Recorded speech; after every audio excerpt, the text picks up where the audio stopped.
Selamat datang di Cek Fakta, kanal yang akan membongkar fakta di balik headline olahraga tanah air dan internasional. Di sini, kami hadir bukan sekadar menyajikan berita, tapi juga mengupas tuntas apa yang terjadi di balik layar, memeriksa klaim, dan mengulas strategi di atas lapangan. Kalau kamu penggemar sepak bola, jangan kemana-mana karena hari ini kita akan membahas kabar panas dari persaingan sengit di Piala AFF 23 2025.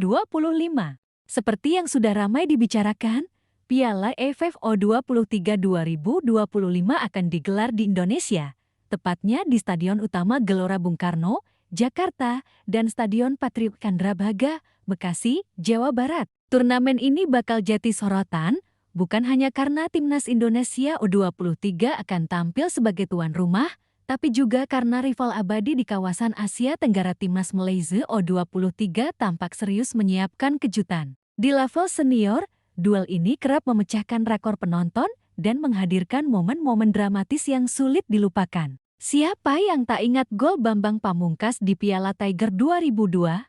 Tapi bagi para pemain muda, turnamen ini adalah panggung emas untuk membuktikan kualitas. Artinya, Piala AFF 23 2025 bukan sekadar turnamen persahabatan. Di Piala AFF 23 2023, skuad Harimau Malaya Muda harus pulang lebih awal tanpa prestasi membanggakan. Kini, dengan pembenahan di segala lini, mereka bertekad tampil maksimal, meski harus menantang tuan rumah Indonesia di hadapan puluhan ribu supporter Garuda yang fanatik. Ini medan tempur bagi para pemain muda Indonesia dan Malaysia untuk menarik perhatian pelatih senior, klub-klub top, bahkan pencari bakat dari luar negeri. Disinilah bakat-bakat muda ASEAN menempa mental bertanding di level kompetitif internasional. Zain ingin para pemain bertahan lebih disiplin dan minim blunder, mengingat tekanan di GBK nanti bisa memengaruhi konsentrasi kapan saja. Karena di atas kertas,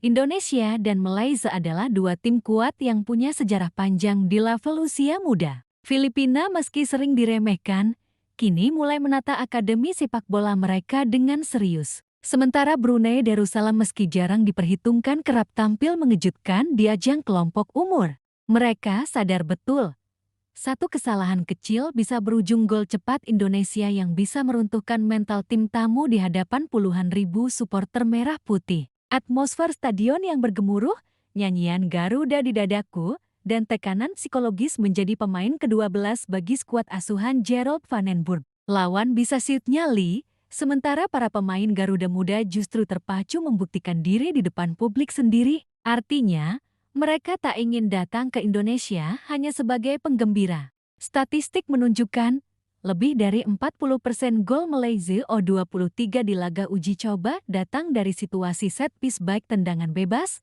sepak pojok, maupun penalti. Atmosfer GBK hampir pasti penuh. Supporter Garuda di tribun akan menciptakan gelombang tekanan psikologis sejak peluit pertama dibunyikan. Nama-nama seperti Marcelino Ferdinand, Witan Sulaiman, atau Jim Kelly Sawyer bisa jadi mimpi buruk bagi fullback Malaysia. Pola permainan high pressing juga akan memaksa Malaysia untuk cepat membuang bola dan bertahan di area sendiri.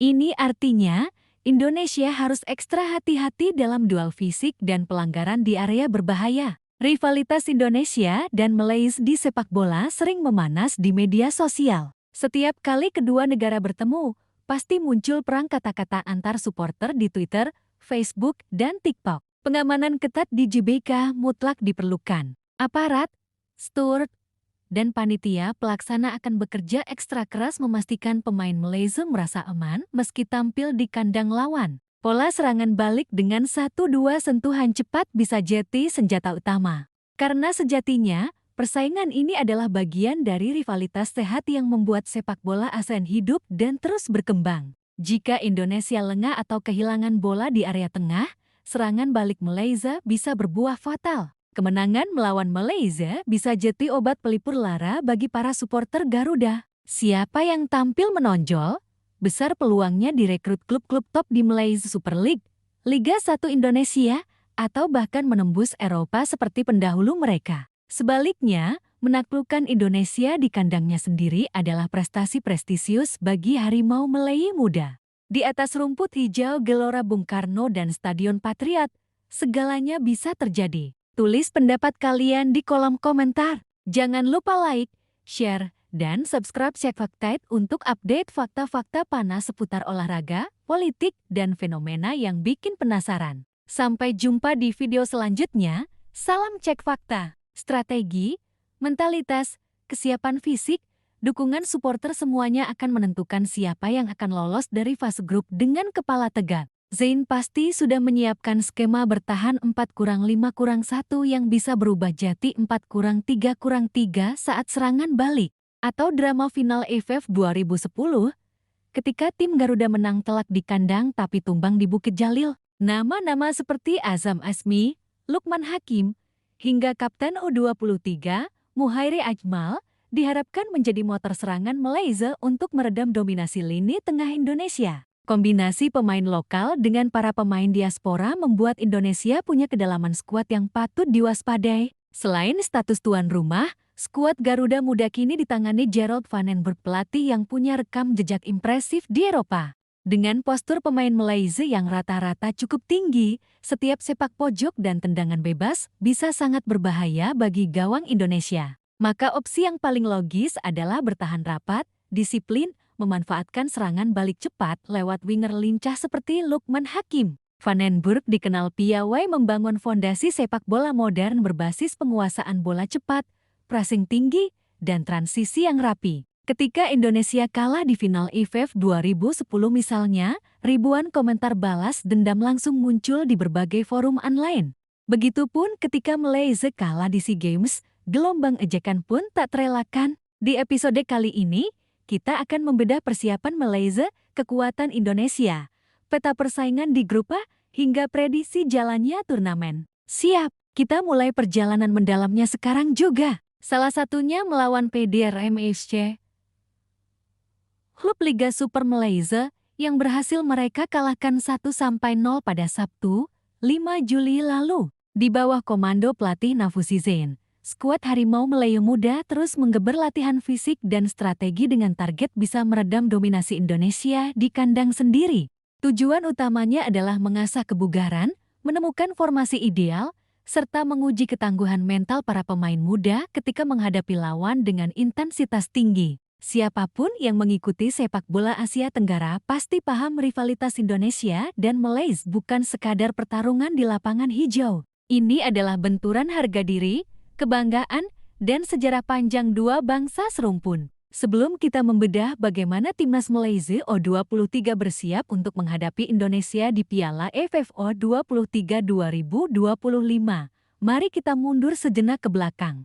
Sejak era 1950-in, pertandingan Indonesia dan Malaysia selalu dibumbui tensi tinggi. Di level U23 pun cerita panas tak pernah padam. Pada SEA Games 2011, Indonesia harus mengakui keunggulan Malaysia lewat adu penalti yang menegangkan. Sementara di SEA Games 2019, giliran Indonesia U23 berhasil membalas dendam dengan menundukkan Malaysia di fase grup. Rivalitas ini membuat setiap pertemuan kedua tim selalu penuh tekanan, baik di bangku cadangan, tribun penonton, maupun di ruang ganti. Bagi sebagian orang, Piala AFF U23 mungkin bukan ajang sebesar SEA Games atau Piala Asia. Lihat saja nama-nama seperti Eji Maulana Fikri, Asnawi Mangkualam, atau Safawi Rashid, mereka bersinar pertama kali di pentas usia muda. Bagi Malaysia U23, tampil di Piala AFF kali ini adalah kesempatan emas untuk menebus kegagalan di edisi sebelumnya.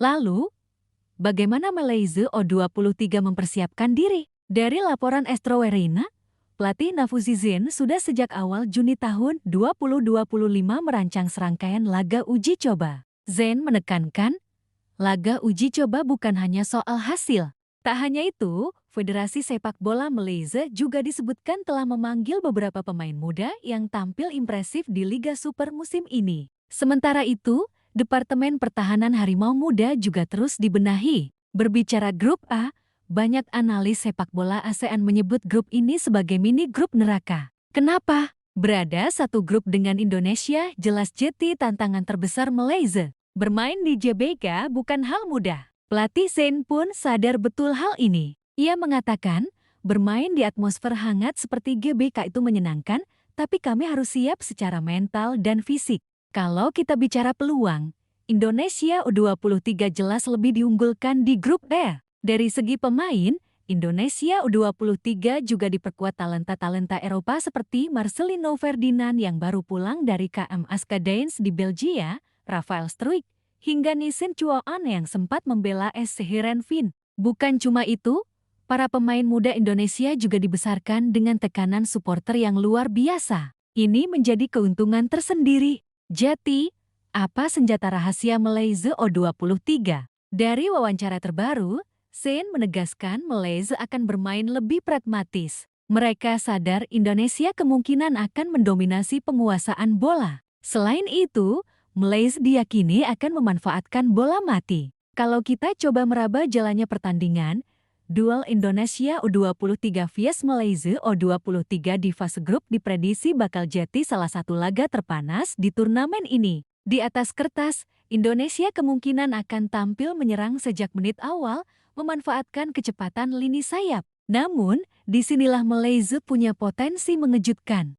Bola mati juga akan jadi senjata. Selain duel taktik di lapangan, ada satu hal yang tidak kalah menarik drama di luar lapangan. Beberapa momen di masa lalu membuktikan betapa intensnya rivalitas ini. Federasi Sepak Bola Indonesia (PSSI) dan FEM tentu harus bekerja sama agar pertandingan berjalan aman. Disinilah peran supporter Garuda juga diuji. Atmosfer boleh panas, nyanyian boleh menggema, tapi fair play di tribun tetap nomor satu. Pertanyaannya, mengapa rivalitas Indonesia-Malaysia selalu menarik diikuti? Jawabannya sederhana karena sepak bola di ASEAN bukan sekadar olahraga, tapi juga identitas kebanggaan nasional. Bagi para pemain muda, laga sekelas Piala AFF U23 jadi batu loncatan untuk menembus skuad senior. Akhir kata, Piala AFF U23 2025 adalah panggung besar bagi Indonesia dan Malaysia untuk mengukir cerita baru.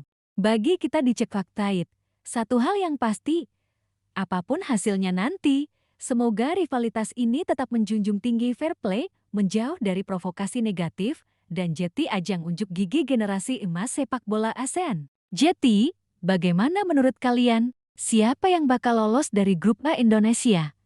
Malaysia, atau mungkin Filipina bikin kejutan?